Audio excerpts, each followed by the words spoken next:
Hare Krishna, everyone. Thank you for joining us today. Hare Start with Krishna. prayer.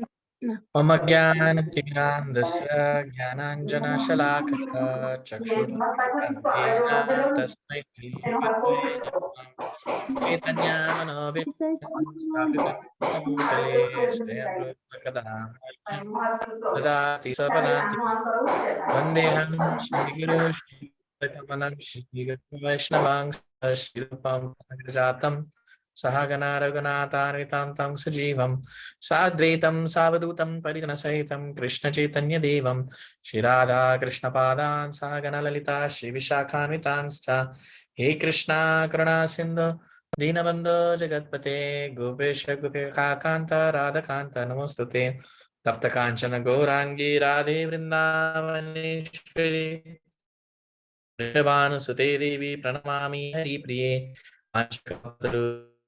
Sindhu Patitanam Pavanebhyo Vaishnavebhyo Namaha Jai Shri Krishna Chaitanya Prabhu Nityananda Shri Advaita Gadadhar Shivasadi Gaura Bhakta Vrinda Hare Krishna Krishna Krishna Hare Hare Hare Rama Rama Rama Hare Hare. Hare Krishna. So we're looking at the last section of this course today, and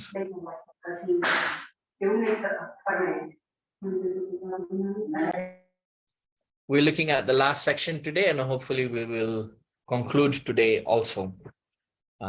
So yesterday we looked at various topics. We looked at initiation vows, we looked at selecting the guru, we looked at Guru Puja, Guru Seva, right? So today we shall be looking at Guru Seva, which is in particular about his physical body, Vapu, and Vani. Vani means instructions, yeah?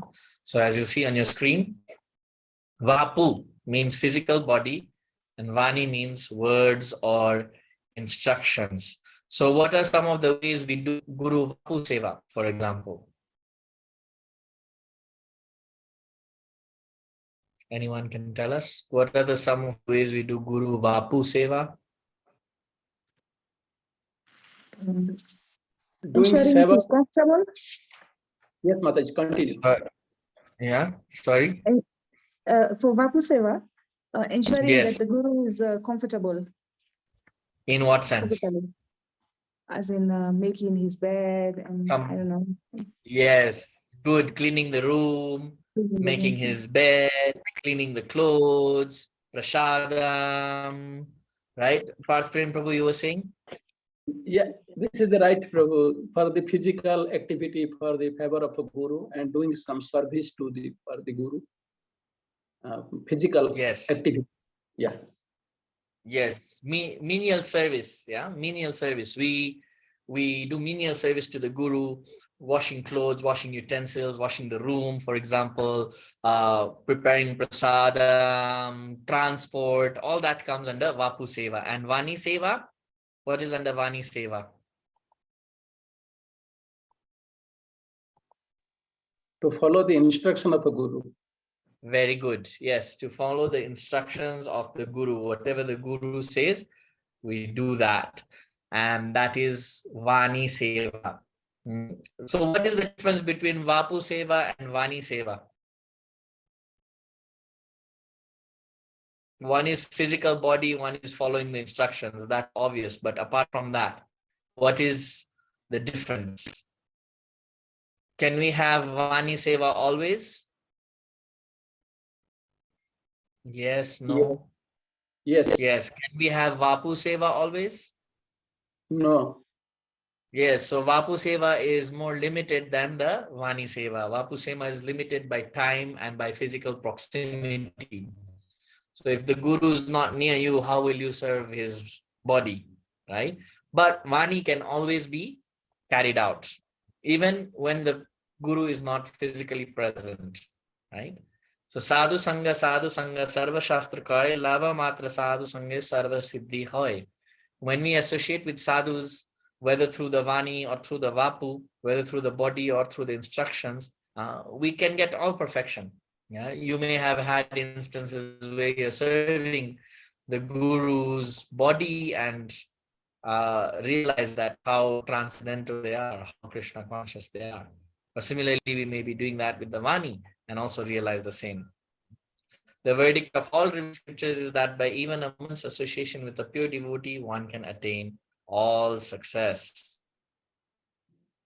So Sri Chaitanya Mahaprabhu is telling Sanatan Goswami, my dear Sanatan, although you are the deliverer of the entire universe, and although even the demigods and great saints are purified by touching you, it is the characteristic of a devotee to observe and protect the Vaishnava etiquette.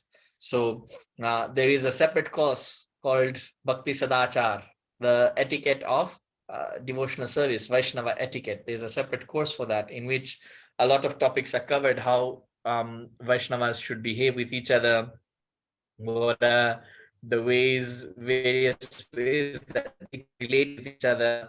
Sanatan Goswami was perfect in all of those. Maintenance of the Vaishnava etiquette is the ornament of the devotee. If one transgresses the laws of etiquette, people make fun of him, and thus he is vanquished in both this world and the next. By observing the etiquette, you have satisfied my mind. So there are etiquettes that need to be followed, even when we're in the presence of sadhus, even when we are in the presence of guru. So therefore, if we maintain the etiquette, then we will be prosperous. If we don't, we will be vanquished.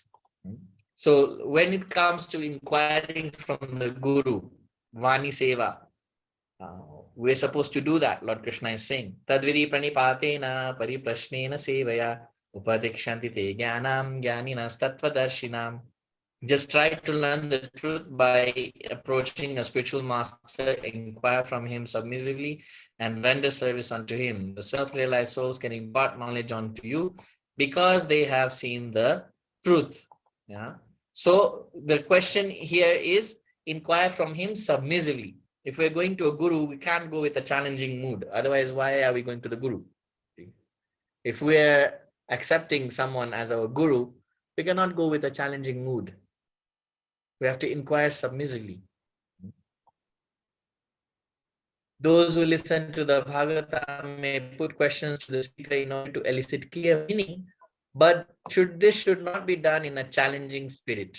One must submit questions with a great regard for the speaker and the subject matter. So when we approach a guru or a sadhu, we're supposed to go submissively. We may not understand something, that's okay, but we ask it in a very submissive manner. This is also the way recommended in Bhagavad Gita. One must learn the transcendental subject by submissive oral reception from the right sources.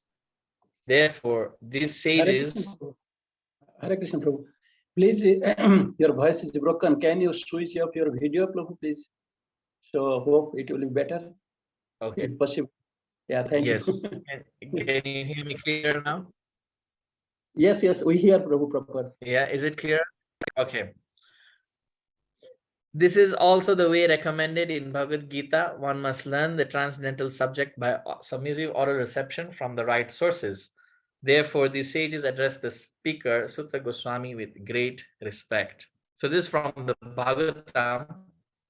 This is when the sages of Naimi Saranya approached Sutta Goswami. They came in a very humble mood.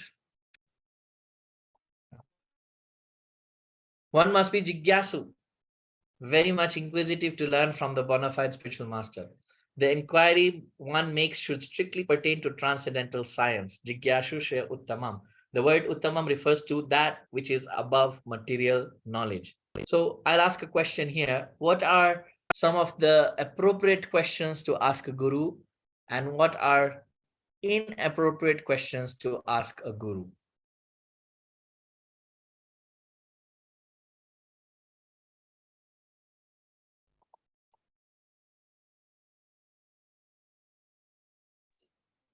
Appropriate question means Prabhu, how we supposed to be developed in spiritual life, and how we supposed to practicing this sadhana, our spiritual journey. That is the appropriate way. Yes, very good. And any appropriate way that like that, how like where I'm getting job, how I'm distressed. My son will Which girl marry. to marry? Yeah. Yes. This Which is girl to any appropriate. marry? Should I invest in Bitcoin? You Yeah. know, what do you think about this political situation in the country? These are all useless questions. They are not appropriate to ask a guru. Why are we asking the guru about political situation? You know, so as Parth Prem Prabhu mentioned, the appropriates are to deal with our spiritual life, our progress in spiritual life, the obstacles we face in spiritual life, the challenges that we have, how to overcome the challenges, how to progress, etc., etc. Right? So tama means the darkness of this material world, and ut means transcendental. Generally, people are very interested in inquiring about mundane subject matters. But when one has lost such interest and simply interested in transcendental matters, he is quite fit for being initiated. So we are not getting initiated to go and ask the guru about political situation or environmental or social or technical or any of those. Yeah, we are going simply because we want to perfect our life by performing devotional service. So as I was asking, between Vani and Vapu, which one is more important? Vani is more important. Why? Because although according to material vision, His Divine Grace Srila Bhaktisiddhanta Saraswati Thakur passed away from this material world on the last day of December 1936, I still consider His Divine Grace to be always present with me by His Vani, His words. And the spiritual master is always there. There are two ways of association, by Vani and Vapu. Vani means words and Vapu means physical presence. Physical presence is sometimes appreciable, sometimes not, but Vani continues to exist eternally. Therefore, we must take advantage of Vani, not the Vapu. So we see Bhagavad Gita, we are reading Krishna's Vani. The Bhagavad Gita, for example, is the Vani of Lord Krishna. Although Krishna was personally present 5,000 years ago and is no longer physically present from the materialistic point of view, Bhagavad Gita continues. So therefore, we see Vani is very, very important. This is when we become disciples, this is what we are supposed to follow. The instructions of the Guru. The Guru gives instructions at the time of initiation, and these are the important ones that have to be carried out for the rest of our lives. Can someone read that, please? So far, personal association with the Guru is concerned. I was only with my Guru Maharaj 4 or 5 times, but I have never left his association, not even for a moment, because I am following his instruction. I have never felt any separation. There are some of my god brothers here in India who had constant personal association with Guru Maharaj. Continue. But who are neglecting his orders. This is just like the bug who is sitting on the lap of the king. He may be very puffed up by his position, but all he can succeed in doing is biting the king. Personal association is not so important as association through service. Letter to Satadanya, Calcutta, Feb 20th, 1972. Thank you so much, Khushbu. So can anyone say what is the example of the bug and the king? Why did Srila Prabhupada give that example?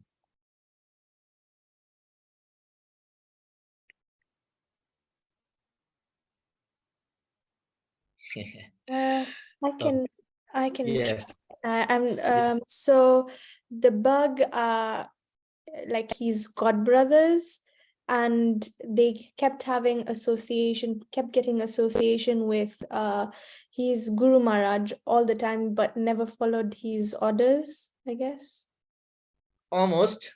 If the bug sits with the king on the throne, is the bug the king? No.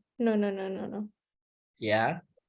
So you may be sitting on the throne with the king, but that doesn't mean you're A king. king. So the same way, you may be in the physical presence of the guru, but if you are not going to listen to him, if you're not going to follow his orders, then is no point. Then you're not a disciple. You may be with him, but you're not a disciple.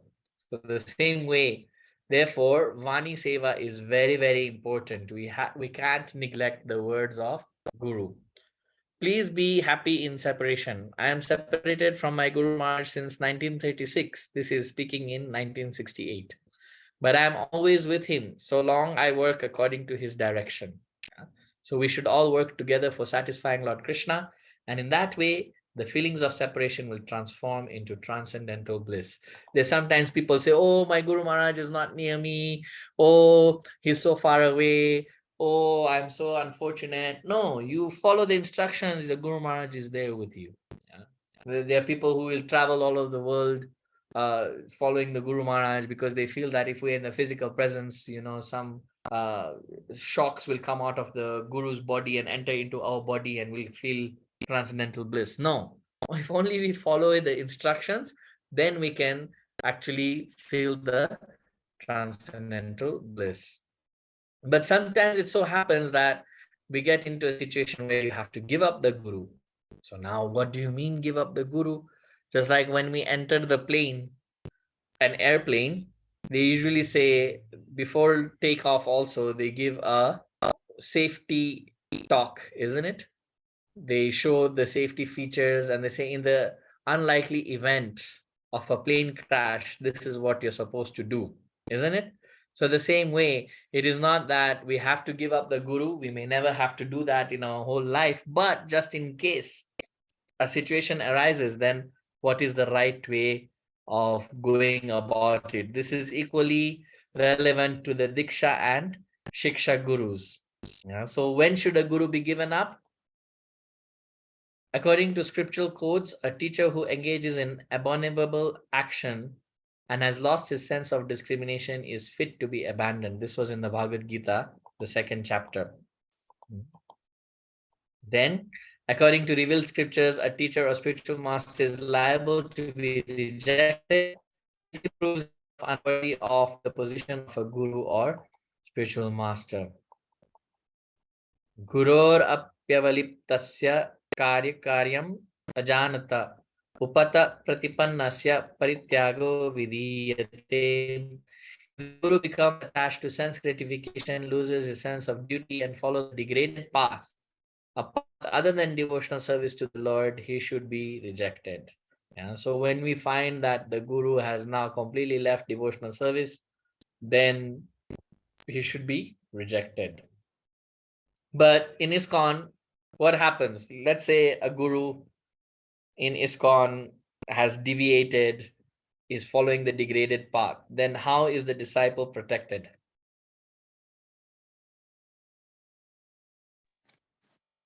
By reinitiation. Okay, reinitiation. Good. From who?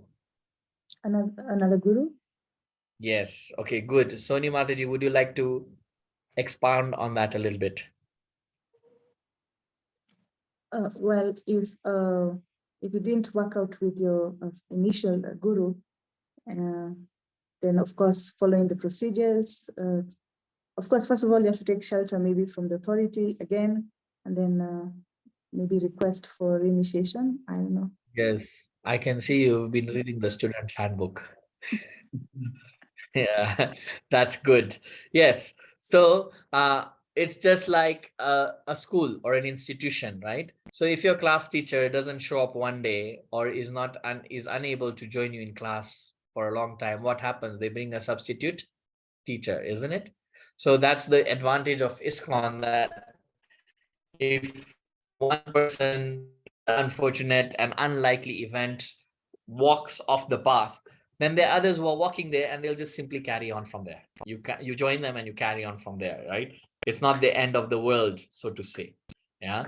But therefore, first of all, ISKCON thoroughly conducts investigations before declaring a person unfit to be a guru, right? And then they also recommend, okay, so now this person is no longer a guru, then what should the disciples do in consultation, as Soni Mataji said, with their authorities, and in terms of who is there in the yatra, right? So ISKCON protects disciples in this case, right? That, and remember, we looked at Guru Padashraya. So let's say a Shiksha Guru walks off the line, then you still have Prabhupada and the Diksha Guru, or a Diksha Guru goes offline, then you still have Shiksha Guru and Prabhupada. And of course, you can never say Prabhupada went offline. He's always there. So in that way, disciples are always protected in terms of having these three gurus in the life. So say you saw something in the guru and you didn't like it, you felt that this was not the etiquette, we're talking about etiquette, sadachar, you feel like, okay, guru did something which was not good. What do you do? The first thing you're supposed to go and report is to one's temple authorities. You don't go and take photos and post them on Facebook, Instagram, and TikTok and broadcast it to the entire world, because maybe what you're seeing is not true. That's one thing. Number two, that's not the right way of lodging a complaint. Yeah. So you go to the temple authority. These are the inappropriate ways are to just put it on the internet or social media, or go and tell everyone and anyone about it. No, one is supposed to just go and tell the temple authorities or the Shiksha Gurus, or go and report it to ISKCON Resolve. There is office of ISKCON known as ISKCON Resolve, wherein they deal with all these cases. Yeah, they deal with any complaints that come. They do investigations and they resolve the matter. Yeah. So this is the procedure for lodging complaints. It's not just we just go all over the place and say anything and everything to anyone and anyone. Yeah. When should we not reject a fallen guru? Remember, there's a guru that is fallen and then there's a guru that is rejected. So if a guru is engaged in sense gratification, violating one or more of the regulative principles, but there is hope that he can be rectified, then disciples should not reject him, but should allow time for sanctification to take place. And they should take shelter of Srila Prabhupada and senior Vaishnavas as Shiksha Gurus. So this is again going through that point of Guru Padashraya, how we take shelter in ISKCON. We take shelter in ISKCON from Srila Prabhupada, from the Diksha Gurus and Shiksha Gurus. There is no way all three will go offline. No, right? So maybe one does, then there are the other two to fall back on. Remember, the process of devotional service is one of purification. So maybe someone is not following correctly, but if they are still attached to devotional service, they will get purified eventually. Please always try to remember me by my teachings, and we shall always be together. Just like I have written in the first publications of Srimad Bhagavatam, the spiritual master lives forever by his divine instruction, and the disciple lives with him. Because I have always served my Guru Maharaj and followed his teachings, I am now even never separated from him. Are there any questions up to that point?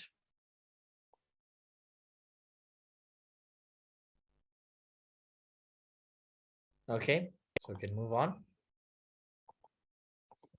So how do we present our Guru? So first of all, we have to present Srila Prabhupada. ISKCON devotees shall instruct new members to take shelter of Srila Prabhupada and receive guidance, training, and assistance from those who are practically and directly instructing them in Krishna consciousness. Yeah. So say you've brought a friend or you've brought someone to the temple, you will first direct them to Srila Prabhupada and then you will guide them. You become their Shiksha Gurus. And then later on, ISKCON members should choose when and from whom they wish to request initiation. They must focus attention to Prabhupada as the founder Acharya and as their preeminent Shiksha Guru. Gopayat devatam ishtam, gopayat gurum atmana, gopayat cha nijam mantram, gopayat nijamalikam. The disciple always uses the full name of his guru when requested to identify him, yet not unnecessarily reveal nor promote his identity in normal circumstances. One should hide one's Ishtadev, one's guru, one's mantra, and one's japamala. Yeah, so that's why we chant in the bead bag. We don't show our japamala to everyone. Yeah, that's why we have bead bags. Sometimes people ask, why do you have bead bags? Why should I carry this cloth around my neck? Yeah, but we are not supposed to show the japamala. Also, we are not supposed to give our mantras out in public. So therefore, you'll find those who are Brahminical initiated, they chant silently those mantras. Yeah, and we should hide our guru as well. Yeah, it's a very bad habit if you go and ask someone, oh, so what's your name? And he says so and so, Das or Dasi. And then the next question is, so who's your guru? How is that going to affect anything? Yeah, we're not supposed to ask, who's your Guru Maharaj, Prabhu or Mataji? No, why? How will that change anything? It shouldn't. If it does, if that does change something, then it means we are on the enemy side. Yeah, so we should be careful.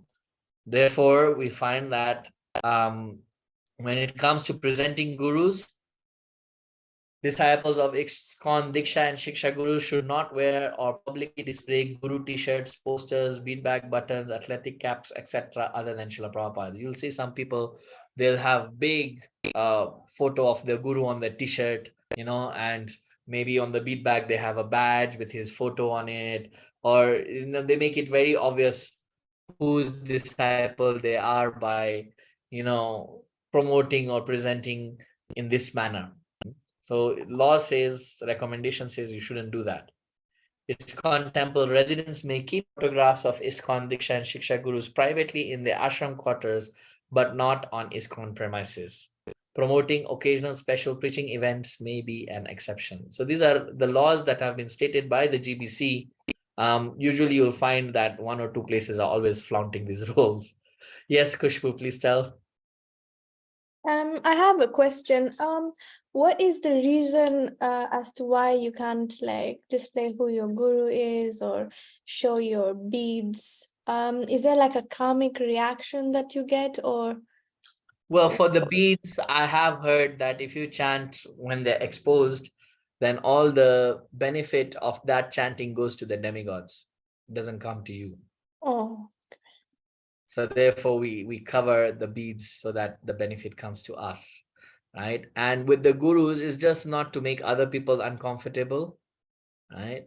So we try to live in a society of devotees where they all have different gurus. But if I'm going and saying to everyone, my guru is the purest, my guru is the the most experienced, my guru is the most expert, my guru will take everyone back home, back to Godhead, that may be true, but it's not true in its entirety, because there are others as well who can do the same. See, so then it would just be a clash on egos of the disciples with other disciples of other gurus, and so therefore it's just better to keep Prabhupada in the center. And so we are all Prabhupada focused, so that everyone is in the same page. Okay, thank you, Hare Krishna. Thank you. Yeah. So we make promote on special preaching events. That's an exception. Websites also should just show Srila Prabhupada's picture on the introductory page, and also it should be larger than any other individual's photo.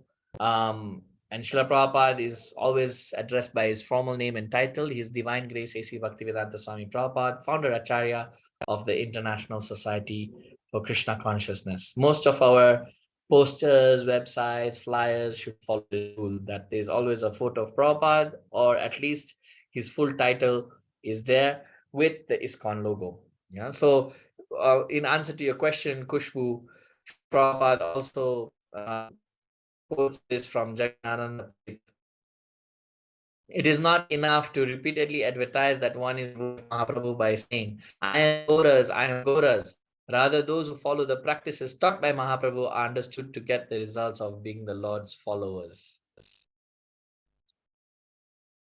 So it is not just, oh yes, I am Guru's disciple, I am Guru's disciple. You're advertising to everyone, but you're not following the Guru. Then what is the point? You'd rather follow the Guru, and then everyone understands, yes, who is this devotee? Where is he getting inspiration? Then they'll come and ask you, so Prabhu, all this, where did you learn it from? Then you can speak about the Guru. Yeah. And so this flows into what are the relationships within ISKCON then we have, you know. How do we deal with each other? So there is something called discrimination. And discrimination, the dictionary meaning is the perceiving, noting, or making a distinction or difference between things. So in our context, we are speaking about discrimination on the basis of Diksha Guru or Shiksha Guru. Can you give examples of appropriate discrimination on this? What would be some of the appropriate ways of discriminating based on the Diksha or Shiksha Gurus?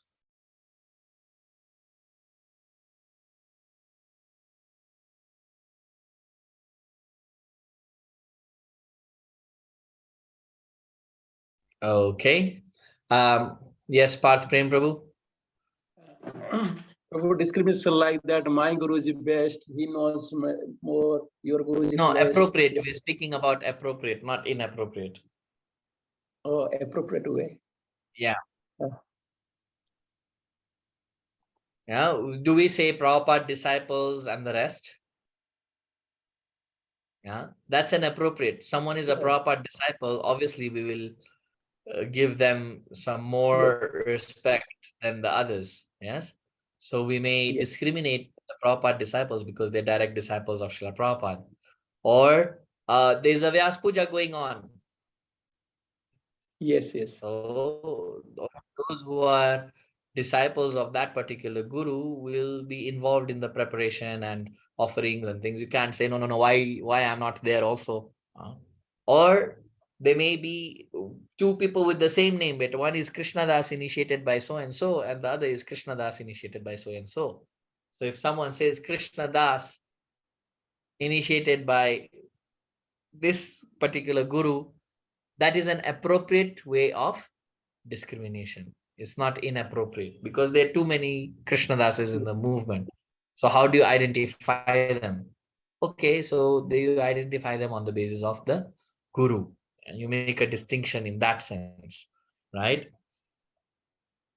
Yes, yes. So of course, if someone is our god brother or god sister, definitely we'll have more affiliation. Just like if when you're in the airport and there's so many thousands of passengers and suddenly you bump into someone from Kenya, so they automatically there's some affiliation. Oh, we both are from Kenya, right? So in that way, it's natural to have some affiliation for each other on the basis of the Diksha Guru, but inappropriate discrimination, as Parth Premod Prabhu was saying, oh, you are disciples of a different guru, you can't come and serve in the temple, for example, or you should not take part in this festival, for example, or we will not give seva to you, etc., etc.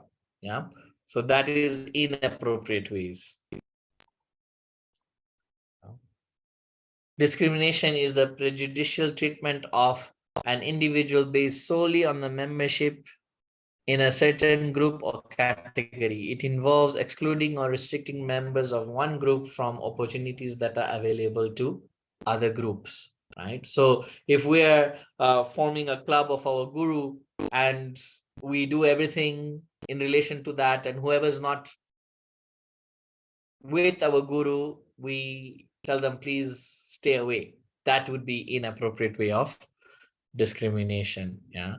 So imagine if ISKCON was to do that openly, and how would you feel?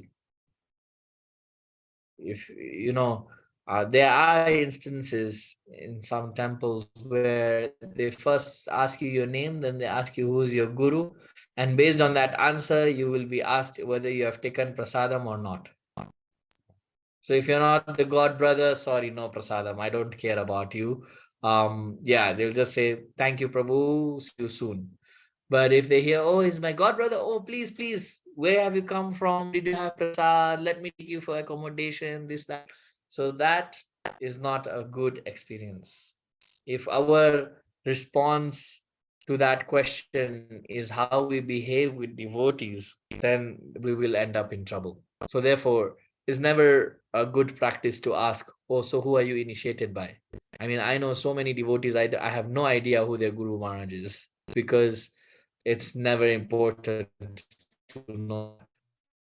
As long as they are not doing anything that needs to be reported to their Diksha Guru, up to that point, that knowledge is not necessary who they have been initiated by. You know. And so if we discriminate on the basis of who they have been initiated by and how dealings will be according to who they have been initiated by, then there will be problems. Yeah, there will be unnecessary pain to the devotees, insensitivity in the environment, immaturity also. So therefore we have to appreciate that they may be from a different guru, but nonetheless they're devotees.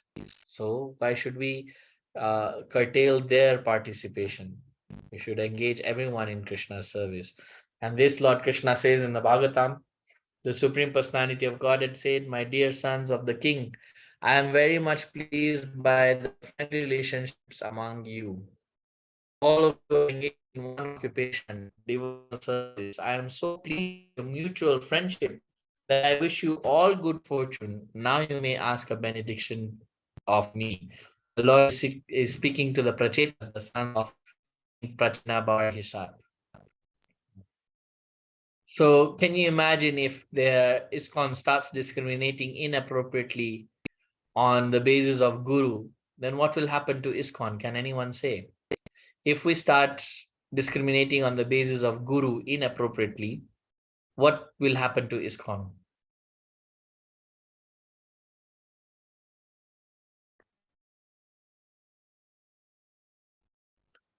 Okay, it's not yet Friday, but it seems people are already in the weekend mood. Right. Soni Mataji, please try. But if the discrimination is inappropriate, Yes, on the basis of Guru, what will happen to ISKCON? well, there wouldn't be harmony for one. I know. I don't Yes, know. very Yeah. good. There's no harmony, it will There would be, fragment, isn't it? yeah, it would fragment. It Yeah, would it will be divided. divided into several. Yes. Very So good. Yes. what also that is Thank called. you, Hemendra Bhai, for that. It wouldn't be ISKCON then. It would be, oh, this Guru's temple, that Guru's temple, this Guru's temple, that Guru's temple, right? It will not be ISKCON. Right now, we can walk into any ISKCON temple and feel at home. But if we start saying, oh, which Guru's disciple are you? Where have you come from? Why have you come here? We are disciples of this Guru. You're not welcome. Then what will happen? It will become the Guru's temple. It will not become ISKCON, right? So therefore, we should be very careful that we don't do this. What the consequences would be that, there will be no ISKCON left. Just like Gaudiya Math, you have this Maharaj's Math, that Maharaj's Math, and they don't mix with each other. So every Gaudiya Math is different. You can walk into any Gaudiya Math, and whoever is the Maharaj in charge of that Math, they'll do the things that they feel that they will do. But ISKCON, any temple you walk into ISKCON is just like home currently. So therefore, we're doing this course to teach everyone that you can't do this. You can't discriminate on the basis of the Guru. Because if we start doing that, then it will fragment, like Hemendra Bhai said. It will fragment. Yeah. And then it will get lost. Then the potency will not be there. As we saw in our earlier classes, what happened to Gaudiya Math? They fragmented and then they couldn't preach. They couldn't spread the message as a unified institution. See, whereas with ISKCON, because of Srila Prabhupada, the message is being spread everywhere in a uniform manner. So therefore, it's very important that we work with each other, regardless of who the Guru is, or regardless of who we are taking instruction from. Someone can read that, please. Chaitanya Mahaprabhu himself wanted our cooperation. He is God, Krishna, and therefore cooperation is a very important thing. Nobody should think that I have got so great ability I can do. No, it is simply by cooperation we can do very big things. United we stand, divided we fall. This is our, so be strong in pushing on Krishna consciousness, and Krishna will help. He is the strongest, still we must be combined together.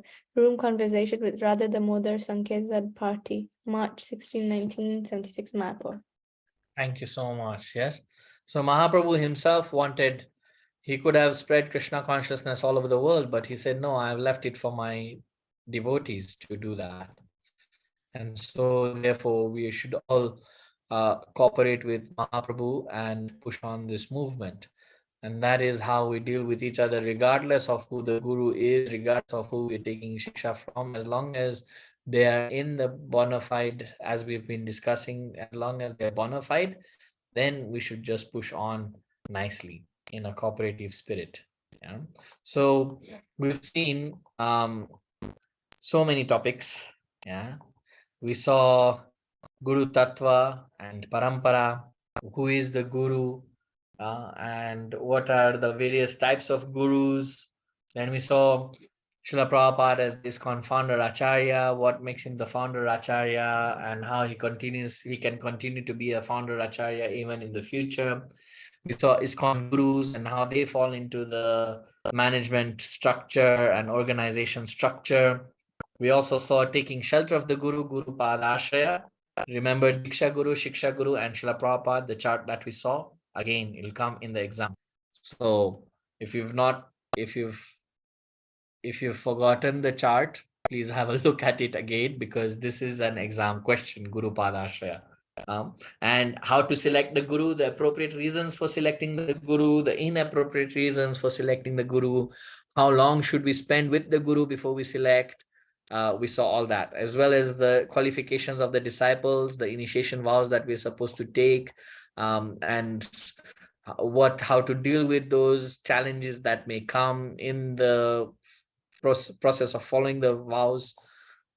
We also saw how to worship the Guru formally, how to serve him, serving the Guru, or it can also be a her, by the way. But anyway, serving the Guru is also serving ISKCON, right? The Guru cannot say something that is different from ISKCON.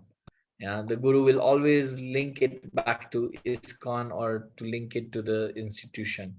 We also saw today how to serve the body and how to serve the instructions, as well as what areas may come up that we have to give up the Guru, and then how to present our Guru. We don't go brandishing. I am, brandishing, like have a tattoo on our arm that I am disciple of so and so Guru, and then just like I'm Guru, but I don't follow his instructions.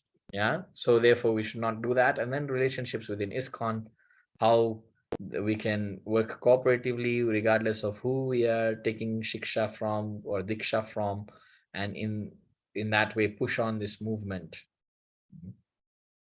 So that brings us to the end of this course. Srila Prabhupada says here, one must be serious to understand, and he must approach a qualified Mahatma Guru. Then his business transaction will be very nicely done. This is Vedic process. If the transaction is perfect from both sides, from the disciple side and from Guru's side, then Krishna consciousness is very, very easy, right? It's very, very easy. Any questions or comments on that? If anyone wants to share what they felt about the course, you're free to share that. How you apply what you learned, you can also share that if you want to. If you want to give some feedback on that, you can also do that. We don't have a problem. So yes, I'll open it up to all of you now. Hare Krishna, Prabhuji. So, Hare Prabhuji, Krishna. please tell what is the inappropriate way to selecting Guru? Remember, we had discussed the inappropriate ways. Or I like how he walks, I like how he talks, I like his kirtan, or he's the same skin color as me, or he's from the same country as me, or he has so many disciples, so he must be good, and he's very popular, so I want to be in that popular crowd. These are some of the inappropriate reasons. Okay, right. Oh. Any other questions, comments? Prabhuji, I just wanted to inquire about the exam. Yes. Is it like an open book exam, or how does it work? Yes, so what I'll do is I'll send the link for the exam tomorrow. It's an online exam. And I can guarantee you, whether it's open or closed, if you've not understood the close, then you're not going to get the questions right. Yeah. So I'm not so worried about open book, closed book exam. You may have the answer staring at you in the face there, but if you've not understood, then but the exam is relatively easy. It's most of the questions are multiple choice questions, and really just tests your understanding. So if you've heard very nicely over the last 4 days, exam will be a walkover. Right. Thank you. Prabhu. Yeah, you don't need to like memorize or things like that. So don't get into anxiety and that, oh, I need to learn just understanding should be there, not memorization. Yeah. We're not going to test on memory. Yeah. But we will test on understanding. And there are about 20 questions or so with multiple choice. So it's not a very long exam as well, but it will cover everything that we've done. Okay. Hare Krishna, Prabhuji. Prabhuji, my request is that you can conduct the exam on Sunday or Monday, because there are two families, 4 people. They are on Hindi speaking or Gujarati. So that understand English, so that we can convert them English, Hindi or Gujarati. No, the exam can be done in your own pace whenever you feel that you have the time. It's not that everyone has to do it on Saturday or Sunday. I'll just send the link tomorrow, and you have 1 week to do it. After 1 week, whoever's late, then they will have to right. Yes. maybe bribe me with something. So I'm just joking, but yeah, try to finish it in 1 week. Yeah. Yes, 1 week. Yeah. Otherwise, you can forget everything. Yes. Yeah. Thank you, Prabhuji. Thank you, Prabhuji. Yeah. So thank you all for being patient, and I know we had some technical issues for this course. So thank you all for being patient and learning and hearing nicely. And we wish you best for your exam.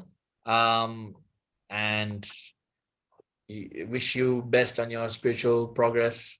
Parth Prem Prabhu was mentioning to me that most of you are already ready, just waiting for this course to be over so that you can move on. So now it's over, and once you do the exam, then you have, the certificate will be sent online. So that's not an issue.